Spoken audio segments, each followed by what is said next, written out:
Hi, I'm Dr. John Neufeld. You know, there are places all over the world where violence has been so much a part of a culture. And you might say to yourself, well, what is God doing? Well, you'll be surprised to hear. God is doing some remarkable things in some of the most difficult areas of the world. Join us and find out how.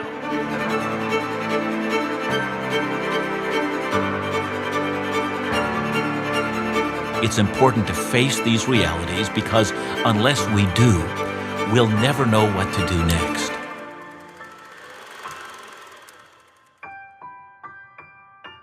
I've got a passage of Scripture that comes from Galatians chapter 6, verse 10. And the Apostle Paul writes to Galatian Christians, he says, "So then as we have opportunity, let us do good to everyone." And then he adds, especially to those who are of the household of faith. The reason why Galatians 6, verse 10 means so much to me is that I know there was a man by the name of Dietrich Bonhoeffer, a pastor in Germany during the time of the Holocaust in the Second World War. He was very much involved in making sure that Jews escaped Germany, and he also stood in opposition to the Nazi regime that was taking over everywhere. And one of his favorite verses was exactly this one. As we have opportunity, as God gives us opportunity, let us do good to everyone. That's the calling of believers. God is calling us, wherever we're stationed, whatever we have opportunity, let's do good. I'm going to introduce you to a man named Brian McConaghy. And if you're familiar with his program, you've heard me interview him in the past. And he actually has two roles. He worked with the RCMP as a forensic scientist and as a weapons specialist. But he is also the founding director of something called Ratanak International, which deals with the sex trade and with individuals who have been horribly abused. And we're going to find about his work in Cambodia. It has seen more death and destruction than I think almost any nation on the earth, that is, at least in recent memory. And so we're going to find out about what God is doing there and meet this remarkable man by the name of Brian McConaghy. So join me for a fascinating interview. Well, Brian McConaghy, it's great to have you back at our studios at Truth and Life today. We've had one conversation some time ago, and we're having an opportunity to discuss a second part of your life, which I think has become an all-consuming part of your life. Yes, it has. So give us your title. You are Ratanak International. That's a very strange name for us, but it's named that way for a reason. Why don't you tell us about it? I'm the founding director of Ratanak International, incorporated charity that's named after a little girl who died in 1989. In Cambodia. In Cambodia. She was denied medication. She was living in a war zone, and the international community sealed the borders, so no medicine was allowed in for her. And I was on a vacation. Because being in the RCMP and being a weapons specialist, I was, to be frank, I was completely sick of dead people and crime scenes and autopsies. So I figured I'd plan a hotel, go to Asia. It's full of live people and sun, and I figured I need live people. And quite by accident, ended up on the Thai-Cambodian border and stepped into a border war that I was not prepared for, and I had never seen that kind of suffering before. Well, let's step back for a moment. How familiar were you at that point in time with the atrocious history of Cambodia? I wasn't. I wasn't at all. I was going on a trip to Thailand, and I was asked to bring a care package up to a friend of a friend into the war zone, and I didn't even know where I was going. So let's, for our listeners who might not be aware of the history of Cambodia, I think we're right to say that Cambodia has witnessed perhaps the percentage-wise the largest genocide in the 20th century. Yes. Yeah, it's a small country in between Thailand and Vietnam. It's about 200 miles by 250 miles. And when the revolution really got going in 1975, the population was 7.5 million people. And through the course of the revolution and the subsequent Civil War, the press continues to quote 1.8, perhaps 2 million people dead. The mathematical models we have are very clear that it's about 3.2 million. So it's out of 7.5 million, 3.2 million. Yeah. An organization called, or the government called the Khmer Rouge, basically slaughtered their own population. Yeah. They were determined to purify society. They were radical Maoists, and to purify society, they wanted to eradicate anyone with an education basically more than grade 3. Yeah, so as I understand the stories, people with, let's say, eyeglasses immediately are killed. Yes. The assumption is you can read, so we execute you. Yeah. I understood that hands were put out. If you have calluses on your hands, they might let you live. If you have soft hands, you're a city dweller, you're a parasite, you die. I see. And on it goes. So, and all of these executions, the torturing that went on, the executions were all very personal, done with machetes and clubs, en masse. I mean, it's horrendous. So the degree of trauma in Cambodian society is unique. And I was completely unaware of this. So, Brian, I believe in the meticulous sovereignty of God. God takes his own people and he moves them to places. You thought you were going on vacation, and God thought you were going for a different reason, and that's become abundantly plain. Yeah. So you went to a country that was traumatized, that had one of the worst histories that one can even think of, but you came at a unique time in that country's history because they were about to be launched into another war. And you saw that up close. Yeah, they were in the midst of a civil war, and the international community had sealed the borders, and at that time, Cambodia was the only country that was not allowed a seat in the United Nations. And so as people suffered inside the country, no medicine was allowed inside that country. And being Irish and being stubborn, I figured, okay, there's no way. That's wrong. I had heard about this little child, Ratanak, who died for want of medication. I figured, I'm going to smuggle a couple of suitcases of medicine through the UN embargo and get it into Cambodia and distribute that.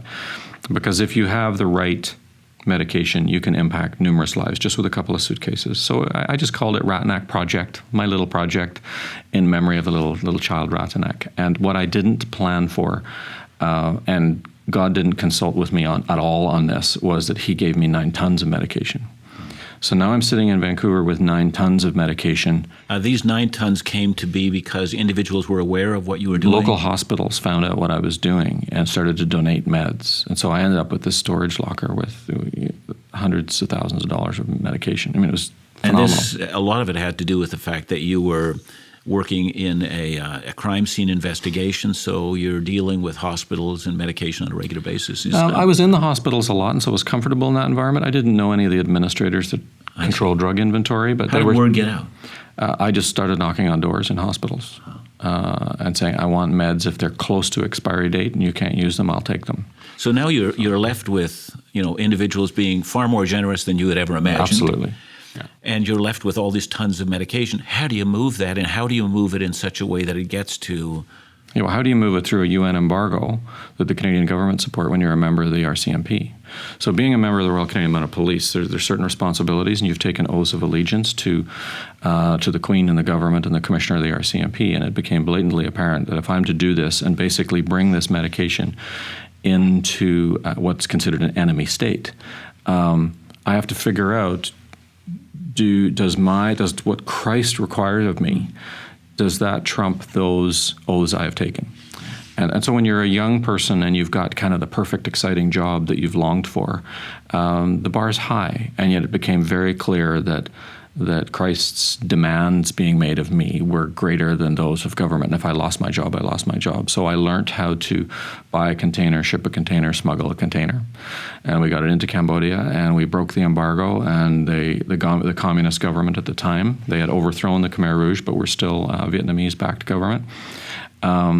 They were thrilled and stuck me on state-run TV with the Deputy Minister of Health celebrating the breach of the embargo and the supplies that had been brought in.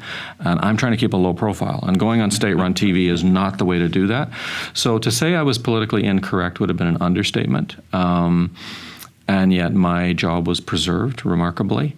And a charity was born because I came home and people started handing me money like that was nuts, go do it again. And so I figured, okay, people are donating money. Let's do it again. So a charity was born 30 years on. Ratanak International, as it is now called, has specialized in the area of human trafficking because my work primarily through police investigations of both serial killers in Canada, of serial killers killing prostituted young women, and international pedophiles that are Canadian that are traveling to abuse children, have brought me into this horrible world of human trafficking and slavery. And so the charity now focuses on rescuing, rehabilitating those that have been sold into slavery that are Cambodians. They have no social services to protect them, and they're sold all over the place. And so we have the privilege and pleasure of working with the Cambodian government as they try to rebuild those mechanisms. So it's wonderful. Brian, I think there are a couple of things that as you speak, I think that, first of all, that every single believer is saying, wherever God calls me, I must say yes. But I think there's something else as well, and that is there may be times when the politics of the nation that we're part of will militate against what we sense God wants us to do. It might have been easy for someone to say, well, are you a communist sympathizer? And how would you have answered if that had been asked? And I don't know whether it ever was. Nobody ever said it in that way, but clearly it was inappropriate in terms of the geopolitics of the time. But what is basically right and wrong is very clear. I don't think Christ ever calls us to be politically correct. I don't think that's in the vocabulary of the New Testament. And I think what we see is in our world, what is correct and what is politically correct is a line. I always describe it as doing this. It's up and down. What's politically correct and incorrect changes by the month. Whereas what is moral, what is correct, what is right is a completely straight line that Christ has drawn. Yeah. And it does not deviate. All human beings created in the image of God, every human being having intrinsic worth. The compassion of Jesus to all men and women, that God calls us to do good to all men, says Paul, especially to the household of faith, but to all men. So all of those things combined together make the Christian who follows Jesus a unique individual in the world. Yes, and there will be days you are completely politically correct, and there will be days you will be the opposite. But it's about staying on that line what God calls us to. And the changing winds of society are irrelevant to the ultimate morality in terms of the value God has placed on lives. Well, we have a lot more to talk about, especially about that, because I think some of our listeners might be asking the question, what is God saying in whether it's refugees coming into the country and the masses of humanity that seem to be, in chaos. How does the Christian respond? Are we politically motivated? Are we Christ motivated? I want to talk to you a lot more about that. So join us as we come back.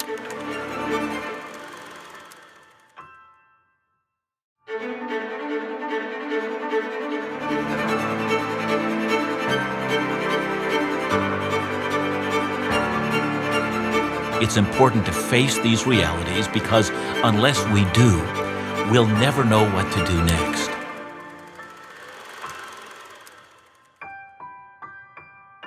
Brian, there's so much to talk about in terms of God's calling on your life at this stage of your life.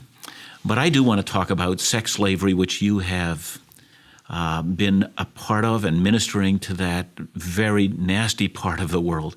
But when I think slavery, Brian, I think, William Wilberforce in England, by God's grace, the British House of Commons voted to end the practice. The Americans had a civil war, but in many of our minds, by the time you come to the middle of the 1800s and 1860s, the war is over, slavery comes to an end, but it hasn't. Yeah. Oh, there's so many places I could go with that. Yes, Wilberforce is my hero in so many ways, a man of faith who transformed the world, and he ended slavery as a legal process in the British Empire. Slavery, too, has been ended as a legal process in the United States. We celebrate that. So the heavy lifting has actually been done for us in terms of human trafficking and slavery, because I actually don't know of a country that actually has legalized and codified slavery. It's illegal everywhere. So now we're actually fighting an illegal trade. Slavery as such has not gone away. It's a bigger trade than it's ever been before, but it's not legal. So in that way, we automatically have laws to back us up and we have governments to back us up, and yet we're not fully utilizing those. This came to a head for me when I was assigned a pedophile case in Canada where an individual had been torturing downtown East Side women that were prostituted. And he had been severely abusing this young woman, and people called 911 because of her screaming. They arrested him. They seized his videotapes. And in his videotapes, I think it was 67 victims of torture, sex stuff, horrendous stuff. And they called me because I'd spent a lot of time in Asia, and they said, can you look at these videos and tell us where these kids are from? Because mixed in with these victims were 7 little prepubescent girls, 7 to 9-year-olds. And I had done years of homicides and all that kind of stuff, but nothing prepared me for those videos. Nothing can prepare you for those videos. And that was God throwing down the gauntlet, saying, I'm not asking you to deal with world slavery. I'm asking you, what are you going to do with those 7? And so I had no skills to offer this other than I could see the children. They were all videos inside little rape cubicles, no street scenes or anything. But I could tell from the way the children were speaking and some of the things in the room, this was Cambodia. And to make a very long story short, completely miraculously, God gave me the GPS locations of the crime scenes and the names of the kids in 72 hours. I went back to the police authorities, the Vancouver City Police that had asked for assistance, and said, "There's the names of the kids, and there's the GPS locations of the crime scenes." And a senior officer leaned across the desk to me and said, "We just asked for the country, Brian." Like, he says, "Do you ever believe there's a God?" And I said, "Well, actually, I'm functioning on that premise." And he had no idea what to do with that answer. But that was the first experience for me to realize that Christ has died for these lives. Yeah. They are his. They are not mine. This is not about my skill set. This is about me doing what I'm told. He will do the heavy lifting if I'm willing. And so that became a successful investigation that was Canada's first conviction for extraterritorial child exploitation.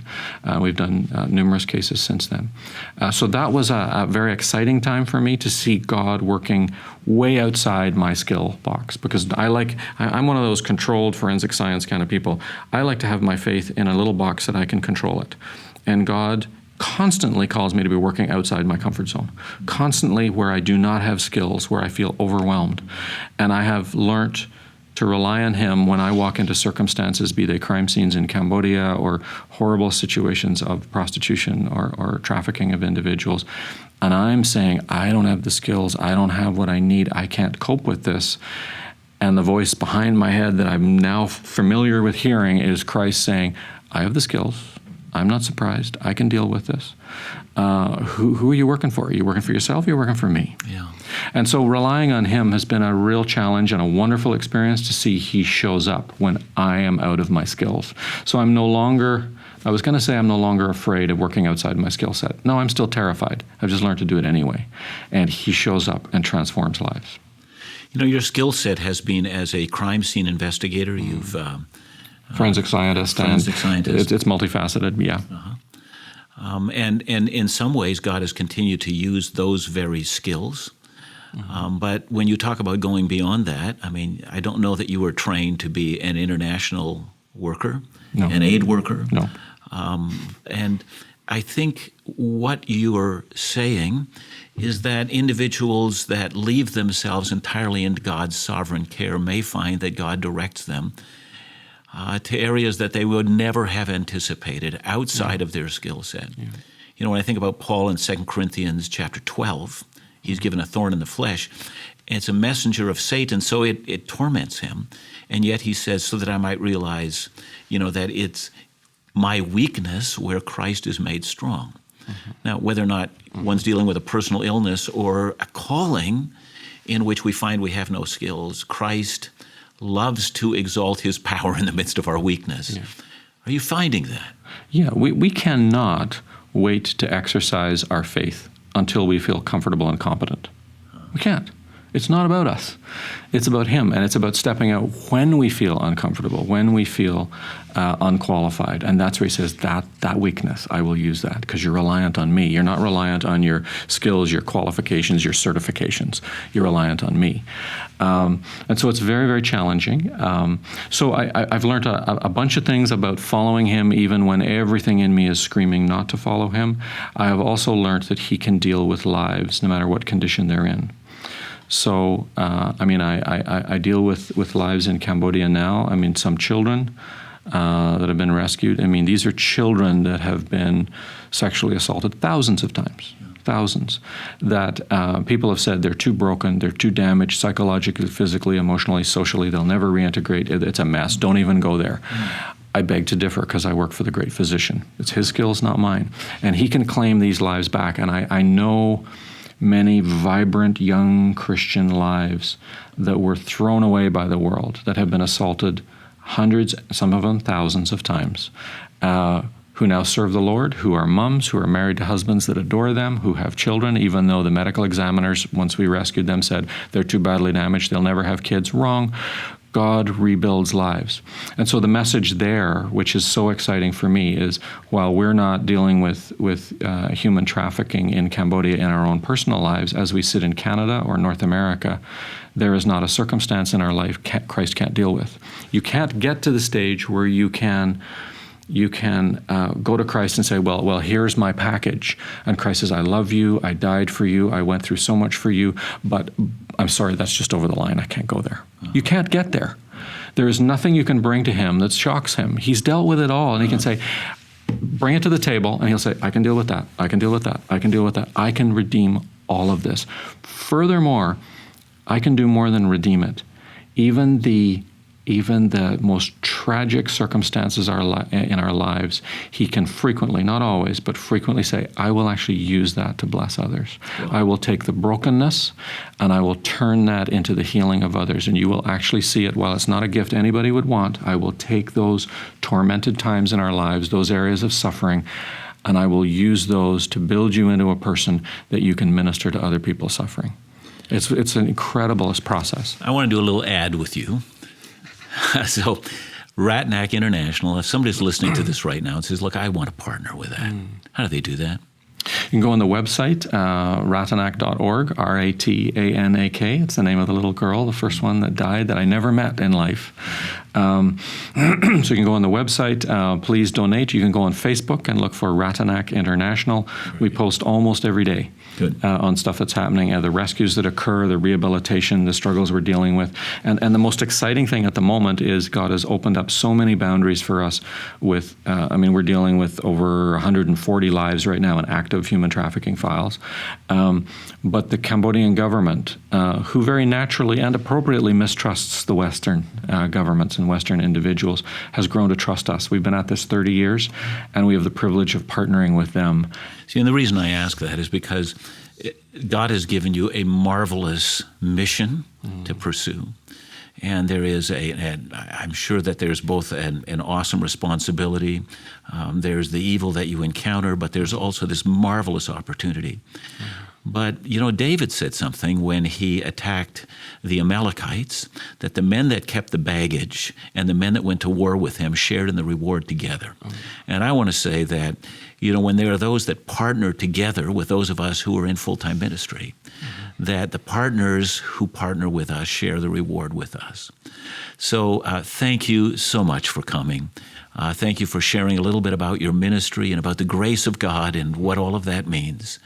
I want to thank you for being a part of Truth and Life today and wish you God's richest blessing as you carry on in doing what Christ has called you to do. Thank you. It's a pleasure. God bless you. Thanks.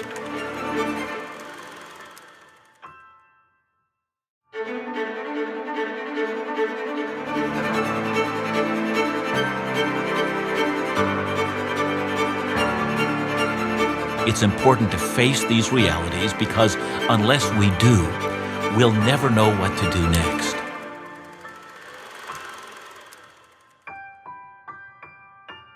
I think when John 3:16 says, God so loved the world that he gave his only begotten Son, the idea that God loves the world makes believers lovers of the people of this world. There's no other way around it. I think it should be a mark of every believer to know as much about the world as we can. We need to lift our eyes beyond our individual circumstances and begin to see the world as the stage where God is acting and to wonder what God is doing. I become more and more aware of the fact that there is a church that is growing all over the world. And of course, as we talk about Cambodia, and recognize that God is now already beginning a church. Pastors are forming congregations in that nation, and the gospel of Jesus Christ, the great lover, has come to that part of the world that has witnessed so much evil. Because I'm a little older, I remember the tail end of the war in Vietnam. I remember with horror hearing about the killing fields in the Khmer Rouge. But it seemed only a concept to me. It was so far away until we meet people who are actually involved in ministering in that part of the world and recognizing that even though the evil one has worked to destroy as much as he can, God has come and brought healing and reconciliation. It really is true. If it were not for the followers of Jesus, who else would minister in those parts of the world? Christ has called us to forget our own lives and to give ourselves wholly for the people whom God loves. It is always the mark of a believer to follow Jesus to the point of death and to say, Lord, whatever you call me to do, that's what I'm going to do. So whether it's partnering with someone who's doing it or whether actually going ourselves to do it, God has called us to be agents of reconciliation. And so I'd ask you to pray for Brian, but I'd ask you also to pray for yourselves. If you're a believer today and you're wondering, what does God want me to do at this stage of my life? Open up your eyes and see that the possibilities are far larger than you had ever imagined. Ask yourself, how big is my God and how great is his assignment for me? And then go do what Christ wants you to do. Be free and follow your Lord and Master.